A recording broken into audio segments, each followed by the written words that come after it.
ناظرین، اسرائیل جو ہے وہ لیبنان میں بہت زیادہ نقصان اٹھا رہا ہے. جو تازہ ترین رپورٹ سامنے آ رہی ہے کہ 15 سے 20 کے قریب اسرائیلی فوج کی کیجویلٹیز وہاں پر ہو گئی ہیں اور کافی یہ بڑا نقصان ہے. صرف 2 ڈرونز ہیں حزب اللہ کے جس نے آ کر اتنا بڑا جو نقصان کیا ہے. تو اسرائیل کو وہاں سے جب نکلنا پڑے گا بہت بڑی ہیوملیشن کے ساتھ نکلنا پڑے گا. اگر فرائیڈے کو ٹرمپ سے یہ آرڈر آ جاتا ہے تو آپ دیکھیے کہ آخری وقت تک حزب اللہ لڑ رہی تھی, اسرائیلی فوج کی وہاں پر نقصان ہو رہا تھا, وہ کنفرنٹ کر رہے تھے, ریزسٹ کر رہے تھے. تو آپ دیکھیے یہ کتنی بڑی ہیوملیشن ہے کہ ایک طرف اسرائیل ہے اور حزب اللہ جو کہ جس کے پاس ایک ٹینک بھی نہیں ہے وہ اس طرح سے لڑے ہیں. 3 سال سے وہ بمباری برداشت کر رہے ہیں. تو آخری منٹ تک اسرائیل کی کیجویلٹیز اب وہاں پر ہو رہی ہیں.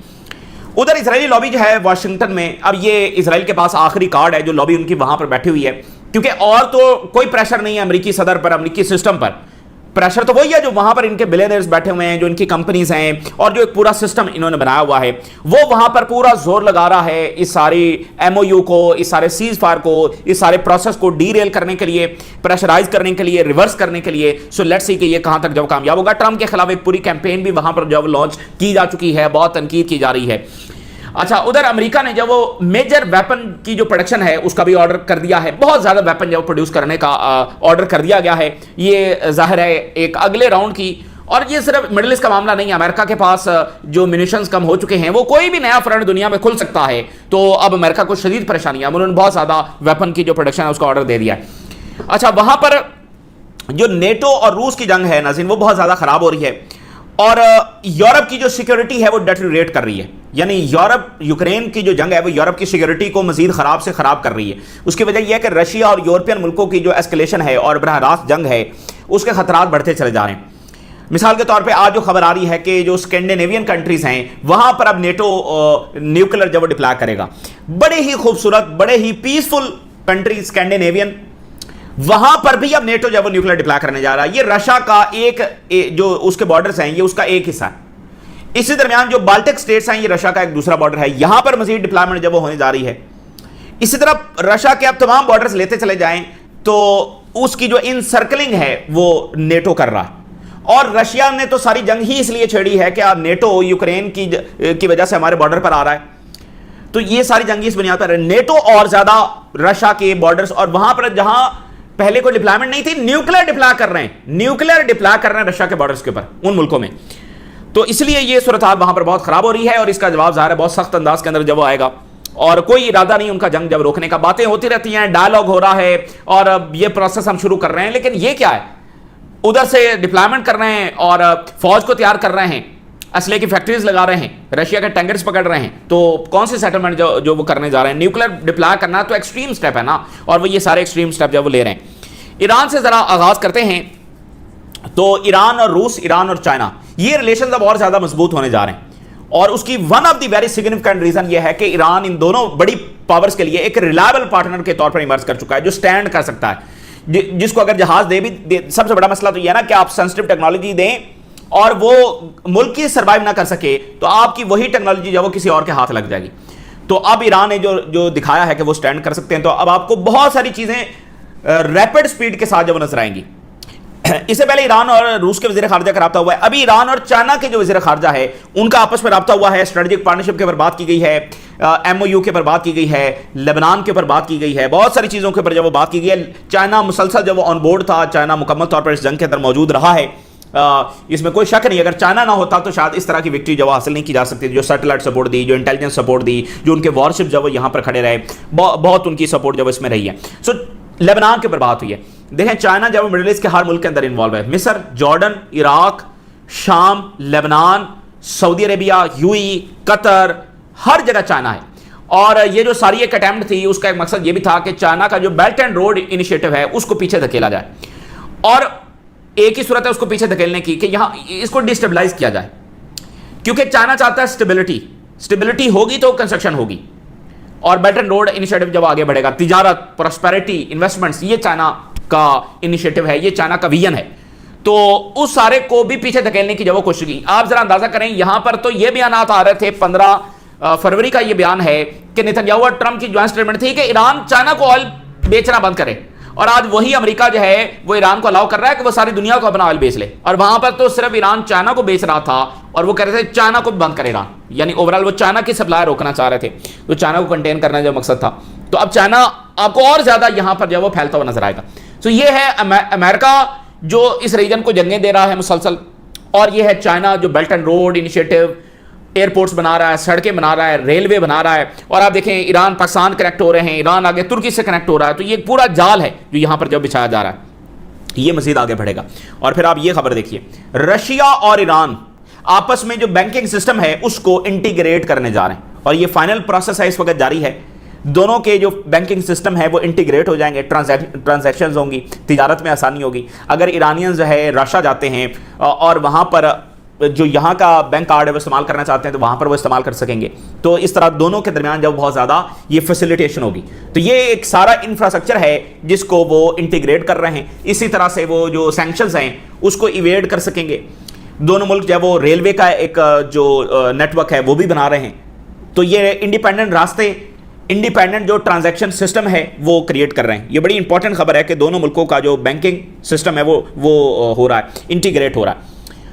اور ساتھ ہی رشیا نے یہ اناؤنس کر دیا ہے کہ بہت جلد ہم اپنے جو نیوکلیر سائنٹسٹ ہیں اور باقی جو نیوکلیر پلانٹس پر کام کرنے والے ٹیکنیکل لوگ ہیں وہ بشیر پلانٹ پر بھیجنے جا رہے ہیں.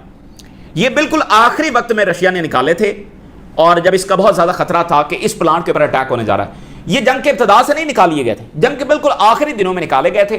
اس وقت یعنی جب یہ ٹرمپ سٹیٹمنٹ دینا شروع ہو گیا تھا کہ ہم سویلائزیشن ختم کر دیں گے, یہ جو آخری 4-5 دن تھے اس وقت رشیا نے یہ وہاں سے لوگوں کو نکالا تھا. اور آج رشیا کی سٹیٹمنٹ آ گئی ہے کہ ہم فوری طور پر ان لوگوں کو واپس جو وہ بھیج رہے ہیں. تو یہ ایک ڈیولپمنٹ ہے. یورپین جو ملک ہیں انہوں نے اپنی ایمبیسیز آہستہ آہستہ ایران میں کھولنے کا اعلان کر دیا ہے. اٹلی نے آج سب سے پہلے اناؤنس کیا ہے کہ ہم اپنی ایمبیسی جو وہ تہران میں کھول رہے ہیں. یہ ایک بہت ہسٹورک واقعہ ہے. یہ جب رجیم چینج پروسیس شروع ہوتا ہے تو کیا ہوتا ہے کہ یورپینز کی ایمبیسیز جب اس ملک میں بند ہونا شروع ہو جاتی ہیں, کیونکہ رجیم چینج کا مطلب یہ ہوتا ہے کہ یہ ملک جو وہ اب ڈسٹیبلائز ہونے جا رہا ہے. تو اپنے ڈپلومیٹس کو, اپنے لوگوں کو وہاں سے جب نکالنا شروع کر دیتے ہیں, شہریوں کا انخلا جو وہاں شروع ہو جاتا ہے, ایمبیسیز بند ہونا شروع ہو جاتی ہیں. تو وہ کچھ عرصے بعد جب وہاں پر اپنی ایمبیسیز کھولتے ہیں تو وہ ملک مکمل ان کے کنٹرول میں آ چکا ہوتا ہے. وہ ملک جب مکمل بدل چکا ہوتا ہے, تباہ ہو چکا ہوتا ہے, سبجوگیٹ ہو چکا ہوتا ہے. آپ جیسے شام کی مثال لیجیے, شام میں جو پروسیس شروع ہوا, ان کے ایمبیسیز بند ہوئی اور پھر کئی سال کے بعد ابھی آ کر یہ کھول رہے ہیں, تو شام مکمل طور پر بدل چکا ہے. اسی طرح عراق میں مکمل جب تبدیلی آ گئی پھر وہاں پر ایمبیسیز کھولی. تو ایران میں بھی یہی کچھ ہونا تھا, لیکن آج جب ان کی ایمبیسیز کھل رہی ہیں اور ان کے لوگ واپس آ رہے ہیں تو وہی ایران ہے, اور اس سے زیادہ مضبوط ایران ہے, اور اسی شناخت والا ایران ہے, اور اسی آئیڈینٹی والا اور اسی آئیڈیالوجی والا ایران ہے. اصل تو مقصد ہوتا ہے نا اس ملک کی جو شناخت ہے اس کو بدلنا. لوگ تو وہی ہوتے ہیں نا, لینڈ تو وہی ہوتی ہے, لینڈ تو بدل نہیں نہ دی جاتی. مسئلہ تو یہ ہے نا کہ اس کی شناخت بدل دی جاتی ہے. تو جیسے ایران کی ایک شناخت ریولوشن سے پہلے کی تھی اور اب ایران کی ایک شناخت ہے, اور جو شناخت یہ لانا چاہ رہے تھے وہ اور شناخت تھی.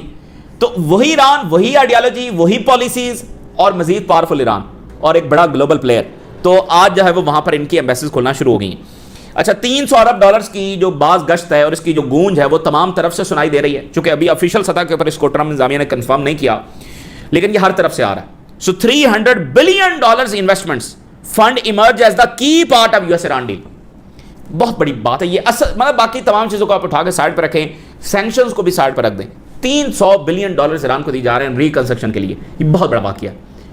تو یہ ان کی ایبسولوٹ وکٹری کا جب ثبوت ہے. اب یہ آفیشیل سطح پر کنفرم نہیں ہوا, بٹ یہ ہر طرف سے یہ خبریں آ رہی ہیں کہ یہ بات ہوئی ہے. اب جناب علی ذرا لبنان میں آ جائیں. 2 بڑے واقعات ہوئے ہیں. ایک ڈرون آیا ہے, 10 اسرائیلی فوجیوں کی کیجویلٹیز ہوئی ہیں, ایک ڈرون ایک جگہ پر. پھر دوسرا ڈرون ایک جگہ پر آیا ہے, اس کے نتیجے میں 5 اسرائیلی فوجیوں کی کیجویلٹیز ہوئی ہیں. یہ کم سے کم 2 واقعات ہیں جو ابتدائی رپورٹس ہیں. اسرائیلی میڈیا کے مطابق نقصان اس سے بھی زیادہ ہو سکتا ہے, لیکن یہ تو کنفرم ہے. ایک ڈرون میں 10, ایک ڈرون میں 5. چونکہ یہ بمباری کر رہے ہیں, یہ سیز فائر کی وائلیشن کر رہے ہیں, ان کی فوج موجود ہے, تو حزب اللہ کے جوابی حملے جاری ہیں. تو یہ بالکل ذلت کے ساتھ اور شدید ترین نقصان کے ساتھ جو ہے وہ یہ وہاں سے نکلیں گے. ٹھیک ہے نا, ان کو نکلنا پڑے گا. بعد میں یہ آئیں گے, کیا ہوگا وہ ایک الگ کہانی ہے. بعد میں بھی ان سے نمٹ لیا جائے گا. اور آپ دیکھیں اگلا جب راؤنڈ ہوگا تو دیر از اے ہائی پاسبلٹی کہ حزب اللہ کے پاس بھی جو شولڈر لانچرز ہیں وہ ہوں گے, جو رشیا کے ہیں, جو چائنا کے ہیں, جو ایئر کرافٹس کو گرا سکتے ہیں. یا دیکھیں جب یہ ٹیکنالوجی ایران کے پاس آ گئی ہے تو ایران یہ خود بھی ڈیولپ کر رہا ہوگا. ایران کوئی ان کی ٹیکنالوجی لے کر بیٹھا نہیں رہے گا, ایران ویسے ہی ٹیکنالوجی خود بھی ڈیولپ کر رہا ہوگا, اور چائنا اور رشیا اس میں ہیلپ کر رہے ہوں گے, خاص طور پہ چائنا, کیونکہ چائنا یہ نہیں چاہتا کہ اس کی ٹیکنالوجی براہ راست پکڑی جائے کہ یہ ہم نے دی ہوئی ہے. سو وہ ہیلپ کر رہے ہوتے ہیں, یہ ان کا آپس میں ہے, ایران رشیا چائنا, یہ ایک دوسرے کی ٹیکنالوجی ڈیولپمنٹ میں جو ہیلپ کر رہے ہوتے ہیں. تو وہ ہو سکتا ہے اگلی بار یہ حزب اللہ یہ لے کر بیٹھا ہوا شولڈر لانچر, ان کے ہیلی کاپٹرز وہاں پر گریں گے, ان کے جیٹس جب وہ وہاں پر گر سکتے ہیں. چلو جیٹس تک ہم نہیں جاتے, ہیلی کاپٹرز ان کے جب وہ گر سکتے ہیں تو ان فیوچر وہ جیٹس تک بات جا سکتی ہے, کیونکہ اس کے لیے کوئی آپ کو سوفسٹیکیٹڈ سسٹم نہیں چاہیے, ریڈار کمانڈ سسٹم نہیں, وہ آپ کا ایک شولڈر لانچر ہی ہونا ہے.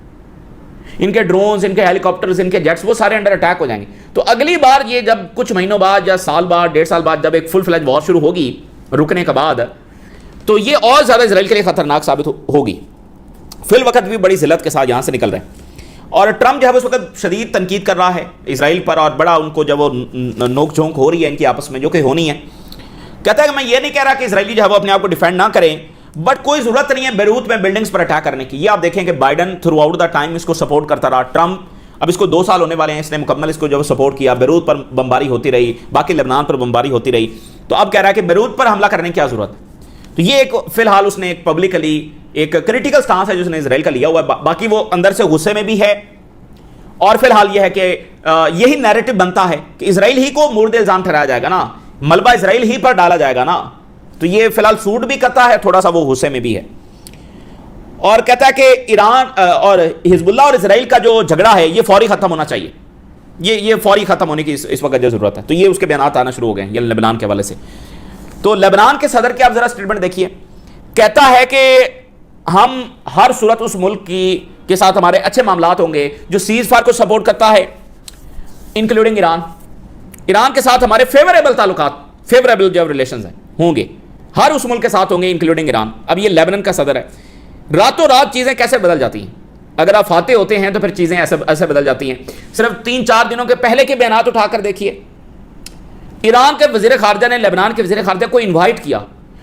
اچھا, وہ ایران کا وزیر خارجہ جو آج فرانس کے وزیر خارجہ کال کرے تو فوری اٹھائی جائے گی, جرمنی میں کرے, برطانیہ میں کرے, جاپان میں کرے, آسٹریلیا میں کرے, امریکہ میں کرے.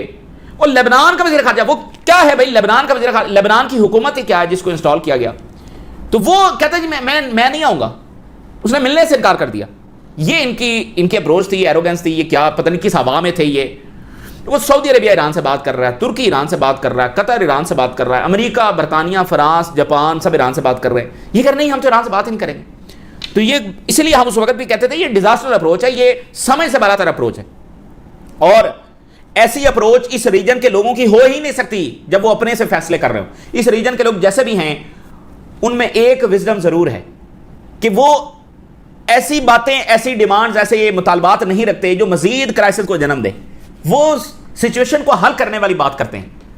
تو ایسی جب ڈیمانڈز ہوتی ہیں وہ سرٹنلی اسرائیل ہی سے آئی ہوتی ہیں. ایسا بیہیویئر اسرائیل ہی کا ہو سکتا ہے یا اس کے آگے بٹھائے ہوئے لوگوں کا ہو سکتا ہے. اس ریجن کے لوگوں میں ضرور یہ وزڈم ہے, وہ ایسی بے تکی ڈیمانڈز, ایسی بے تکی چیزیں جو مزید کرائسس کو جنم دے رہی ہوں, جو کسی سولوشن کا کوئی پارٹ نہ ہو, وہ ایسی باتیں کرتے ہی نہیں ہیں, ان کا یہ بیہیویئر ہوتا ہی نہیں ہے. تو بین گور کہتا ہے کہ یو ایس کی جو ہم سے ڈیمانڈ ہے لبنان کے حوالے سے, اور جو ایم او یو ہے ہم اس کو بالکل نہیں مانتے, اور اسرائیل جو ہے وہ لبنان کے اندر ڈسٹرکشن جاری رکھے گا. اب اس پر کیا بات کی جائے, یعنی کوئی ملک یہ نہیں کہتا کہ ہم نے ڈسٹرکشن کرنی ہے, اور ملک جنگ کرتے ہیں ایک اسٹریٹجک پرپز کے تحت کرتے ہیں, اپنی سیکیورٹی کے لیے کرتے ہیں. ان کو تو بس لوگوں کو مارنا ہے, ان کو تو بس جب وہ تباہی مچانی ہے. یہ ایک عجیب اینٹی ہے, اور پورا پلانٹ اس وقت جب اس ایم او یو کو سپورٹ کر رہا ہے, پورا پلانٹ جنہوں نے جنگ کو سپورٹ کیا تھا وہ بھی اب اس ایم او یو کو سپورٹ کر رہے ہیں ایز اے کنٹری. بٹ یہ ہے کہ یہ واحد اینٹی ہے جو نہ صرف اس کے خلاف ہے بلکہ اس کو ڈیریل کرنے کی جو کوشش کر رہی ہے. اور ادھر جو ہے وہ بیلاروس کے جو امبیسڈر ہیں اس کو اسرائیل نے بلا لیا کہ بیلاروس کے صدر نے ہمارے خلاف جو بیان کیوں دیا ہے, اور اس میں صرف انہوں نے غزہ کی بات کی ہے اور کہا ہے کہ ہم ہر وقت یہ بات کرتے رہتے ہیں کہ ہولوکاسٹ وغیرہ ہم بات کرتے رہتے ہیں, لیکن اسرائیلیوں نے غزہ میں کیا کیا فلسطینیوں کے ساتھ, ہمیں یہ بھی بات کرنی چاہیے. تو یہ ان کا بیان تھا, اور ہم نے پچھلی ویڈیو میں کوٹ بھی کیا. تو 10,000 جو حریدی ہیں وہ جمع ہوئے ہیں, جو اب وہ کرائسس ساتھ ساتھ آپ دیکھیں جاری ہے. فوج کی کمی ہے, حریدیز کو بھرتی کرنا ہے, وہ بھرتی نہیں ہو رہے, ان کا بڑے مظاہرے وہاں پر ہوئے ہیں, پولیس کے ساتھ کلیشز بھی ہوئے ہیں. وہاں پر جو بیٹھی اسرائیلی لابی ہے پورا زور لگا رہی ہے. جان بولٹن یہ بہت بڑا کریکٹر ہے, یعنی جو بڑا ہاکش اور ایک بڑا ایک کنٹروورشل کریکٹر ہے جس کا کام ہی صرف جنگیں پھیلانا ہے. کہتا ہے کہ ایرانیئنز جو ہیں وہ ٹرمپ کو پلے کر رہے ہیں, اور جیسی وہ ڈیل چاہتے تھے ویسی ان کو جب وہ مل گئی ہے اور اس میں جو ہے وہ ٹرمپ کو جب وہ پلے کیا گیا بے وقوف بنایا گیا. اب یہ اس کی باتیں سنیں. یعنی یہ کہنا چاہ رہا ہے کہ نہیں بمباری کرتے رہو. وہ بھائی 40 دن کی امریکہ نے بمباری کی, 100 دن کی باقاعدہ جنگ کی بمباری کے علاوہ بھی, اور پھر اس 28 فروری سے پہلے جون میں بھی جنگ ہوئی, کنٹینمنٹ سینکشن وہ ساری جاری رہیں. امریکہ نے اپنا پورا زور لگا کے دیکھ لیا. لیکن یہ کیسے لوگ ہیں جو اس ڈیل پر خوش نہیں ہو رہے بھائی؟ اور امریکہ کے پاس کیا آپشن ہے؟